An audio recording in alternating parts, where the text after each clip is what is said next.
Hello everybody, it's Dio here from Firm Buffer Gaming, bringing you another BellWright video. Today there is another patch that came out, so for this weekly update, let's just go over the patch notes. So the first thing is this is a big quality of life improvement.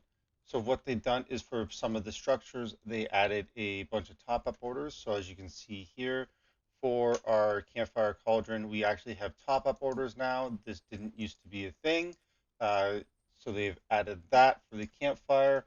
They've also added a top-up order for the farms here, so we can top up on all of our food that we're growing, as well as all of our resources, the wheat and flax and hemp. So hopefully that will contain them from growing thousands of wheat. They've also added in top-up orders for our drying racks. So if we just run real quick over here to my drying racks, which are currently not being used. There's the manage. We now have the top-up order for them as well. Another improvement that they have done is for our tier 3 mining facility. Where are we here? The pit.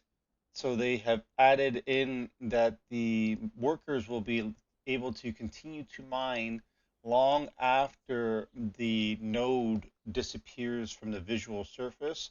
So basically, they're going to allow us to do underground mining. So that is going to be awesome. They've also added in a couple other smaller things for some structures, but one of the things that I thought they did was kind of cool is they moved this torch. So previously, the torch by the stockpile, you'd get caught on it all the time and be unable to move through here. So they have also fixed that little area there as well.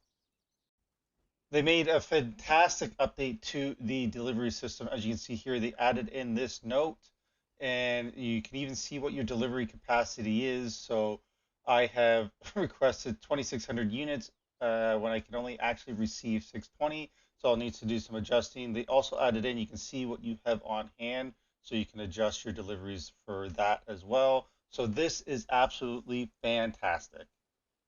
They have also added in an arrow basket that you can place beside your staging ground or wherever you would like, really. And so that's awesome. So we can deliver our arrows into here. It is a new research that can be done in tier 1 after the weapon rack. And then it only takes, I think it takes 8 river reed and 3 straw to build. So this is awesome. I love this. Some other improvements that they made. So villagers will no longer eat food from the research desk. They have also made it so villagers will only bring fuel necessary for the crafting. When they are crafting, they will not just bring it and put the peat, for example, in the furnace here, put the peat in and then walk away and waste all your peat while it's doing nothing. So it'll be fantastic. It should also help with the campfires too, so they stop going through all your wood. Love that change because that was actually something that kind of frustrated me a little bit. So that's amazing.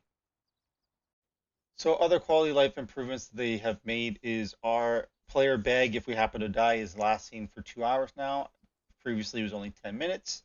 They added new icons for the arrows to better distinguish between them. Granite can now be farmed from the mining pit, or sorry, from the mining hut, as opposed to previously it was locked to just the pit. So we can now do that at tier 2 instead of tier 3. Our small backpack now has 24 slots instead of 20. They changed the fertilizer icon, so it is now different from peat. So if we go to my storage here, let's just see. Question will be is if I even have fertilizer. There we go. Look at that. That's hilarious. So we have that.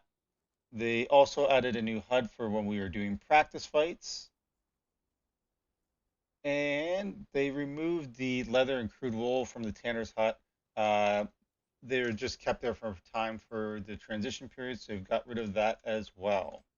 And then they fixed a couple of visual effects that were causing some crash issues, so it's nice to see there as well. Lastly, just to kind of summarize some of the non-visual or kind of the minor changes that they have made, NPCs that drop quest items, they respawn unless killed by player companions, and they only drop the items then. Villager greetings in Herondine, so they don't send you back to the Elder once you've spoken to them. They fixed the pickpocket quest because there's some issues with that. And then they have also fixed these Golden Scales Part 2 quests, failing when players kill the quest NPC that they need to talk to due to the NPC hostility. And then they also fixed some bandit migration issues and worked on some of the camps that were spawning for that. And that rolls up this week's weekly update. I am loving these updates. The developers are doing an amazing job. They are very receptive to players and feedback, and I can't wait to see what the game continues to have in store for us. So this is it for this video. I hope you enjoyed it. If you have any questions or comments, let me know what you think about the updates as well and how you've been enjoying the game so far. And we'll see you in the next video.